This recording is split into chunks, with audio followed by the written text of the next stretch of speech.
నమస్తే. ఎన్నో ఉద్యమాల ఫలితం మన తెలంగాణ రాష్ట్రం. అయితే తెలంగాణ సిద్ధించిన తర్వాత తొలిసారి ముఖ్యమంత్రిగా మన ఏదైతే టీఆర్ఎస్ పార్టీ, అప్పటి టీఆర్ఎస్ పార్టీ, ప్రస్తుత బీఆర్ఎస్ పార్టీ అధ్యక్షుడు కేసీఆర్ తొలి ముఖ్యమంత్రిగా తెలంగాణను పాలించడం జరిగింది. ప్రభుత్వ ఏర్పాటు చేసి. అయితే ప్రభుత్వ ఏర్పాటు చేసిన క్షణం నుండి 10 ఏళ్ల పాటు బీఆర్ఎస్ పాలన సాగింది.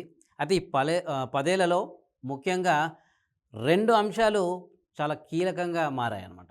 ఏది తెలంగాణను దేశంలో ప్రథమ స్థానంలో పెట్టడానికి, అలాగే దేశం చూపు మొత్తం తెలంగాణ రాష్ట్రంపై పడడానికి. ముఖ్యంగా వ్యవసాయం, ఆ తర్వాత అభివృద్ధి పదంలో సాగడానికి ఐటీ శాఖ. మీ అందరికీ గుర్తే ఉండుంటుంది. ఐటీ శాఖ అంటే కేటీఆరే గుర్తుకొస్తాడు. ఎందుకంటే 10 ఏళ్ల కాలంలో ఐటీ శాఖను పరుగులెత్తించాడు కేటీఆర్. ఎక్కడ చూసినా పెట్టుబడులే. మన హైదరాబాద్ కావచ్చు, అలాగే కొన్ని కొన్ని జిల్లాలకు గూడంగా ఐటీని విస్తృతపరిచే విధంగా ఆయన కృషి చేసిన సంగతి అందరికీ తెలిసిందే. అయితే ఈ ఐటీ రంగం ఏదైతే ఉందో, హైదరాబాద్ రూపురేఖలు, అలాగే తెలంగాణ ఇన్కము, పైగా ఇతర రాష్ట్రాలకు గూడంగా అంటే ప్రత్యక్ష లేదా పరోక్షంగా ఉద్యోగాల కల్పన ముఖ్య లక్ష్యం. అయితే ఈ టాపిక్ మీద, ఈ ఐటీ డెవలప్‌మెంట్ మీద ప్రెజెంట్ కేటీఆర్ ఒక ట్వీట్ చేసి ఉన్నారు. ఏదైతే ఇప్పుడు ప్రతిపక్ష హోదాలో ఉన్న కేటీఆర్ ఇప్పుడు గవర్నమెంట్ తీసుకుంటున్న చర్యల మీద, అలాగే ఐటీ గ్రోత్ ఏ విధంగా ఉంది అనే దాని మీద ఒక ట్వీట్ వేసున్నారు.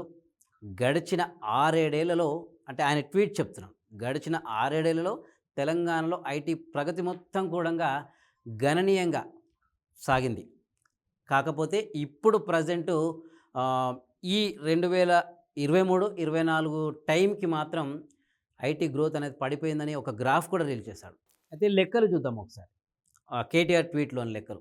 2022, 23 సంవత్సరంతో పోలిస్తే ఆ ఉద్యోగాల నియామకాలు మూడో వంతు పడిపోయినట్లు ఆయన వెల్లడించారనమాట.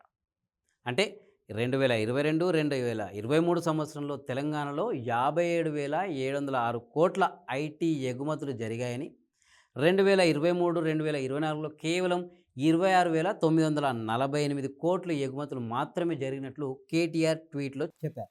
అంటే ఆయన రాసుకొచ్చిన ట్వీట్‌లో అట్లుంది. అంటే ఉద్యోగాలు కావచ్చు, ఎగుమతుల విషయంలో కావచ్చు. ఇక 2022, 23 కాలంలో 1,27,594 కొత్త ఉద్యోగాలను తెలంగాణలో సృష్టించారు అని చెప్పాడు. కాకపోతే 2023, 24 కాలంలో మాత్రం కేవలం 40,285 కొత్త ఉద్యోగాలను మాత్రమే కల్పించినట్లు ఆయన తెలిపారు. అంటే ట్వీట్‌లో ఈ లెక్కలు చెప్తున్నారనమాట. గత ప్రభుత్వంలో బీఆర్ఎస్ ప్రభుత్వం ఉన్నప్పుడు ఏ విధంగా ఉద్యోగాల కల్పన ఉండేది, అలాగే కాంగ్రెస్ ప్రభుత్వ ఏర్పాటు తర్వాత ఏ విధంగా ఉద్యోగ కల్పన ఉంది అనేది ఆయన ఇక్కడ మెయిన్‌గా ఫోకస్ చేసినట్టు మనకు అర్థమైపోతుంది. అంటే చాలా వరకు హైదరాబాద్ అభివృద్ధిలో ముఖ్యంగా ఐటీ రంగం కీలకమైందని, అలాగే బీఆర్ఎస్ పాలన సమయంలో ఐటీ రంగం అసాధారణ ప్రగతిని చూపించిందని కేటీఆర్ ట్వీట్ చేశారు సోషల్ మీడియాలో. అయితే గత తెలంగాణ సర్కారు ఎన్నో ప్రగతిశీల పథకాలను అమలు చేసిందని, అలాగే టీఎస్ ఐపాస్ లాంటి పథకాలతో ఐటీ ప్రగతి సాధించిందని అన్నారు. అయితే ప్రస్తుతం కాంగ్రెస్ ప్రభుత్వం మాత్రం ఐటీ రంగాన్ని విస్మరిస్తోందని కేటీఆర్ విమర్శించారు. అయితే అది ట్వీట్‌లో పేర్కొన్నారనమాట. అయితే ఇక ఈ నేపథ్యంలో అంటే ప్రస్తుతం అటు ప్రభుత్వం, కాంగ్రెస్ ప్రభుత్వం మరి ఈ లెక్కల్ని ఎలా చూస్తుందో చూడాలి.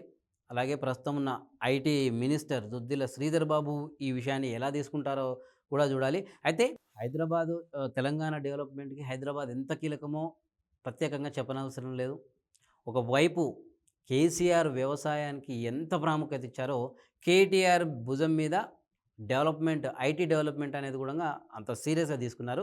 అయితే కేటీఆర్ ఈ విషయాలన్నిటిని ఒక గ్రాఫ్ రూపంలో అప్‌లోడ్ కూడా చేశారు సోషల్ మీడియాలో.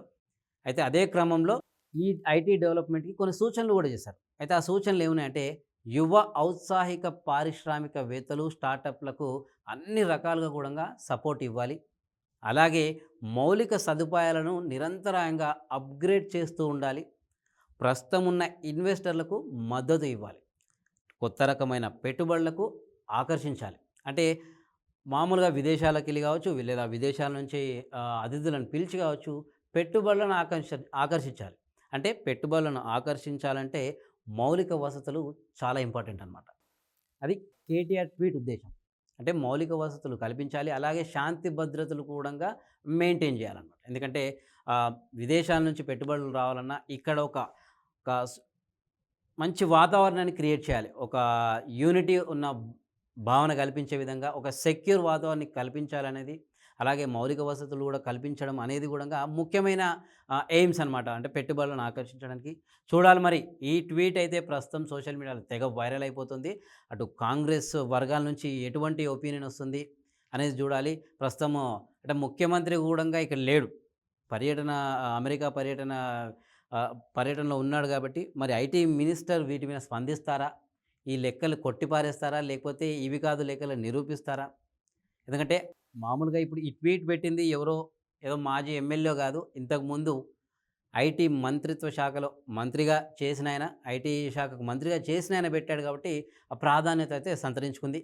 మరి చూడాలి మరి. ఇది ఏ విధంగా కాంగ్రెస్ డిఫెండ్ చేస్తుంది అనేది వేచి చూడాల్సింది.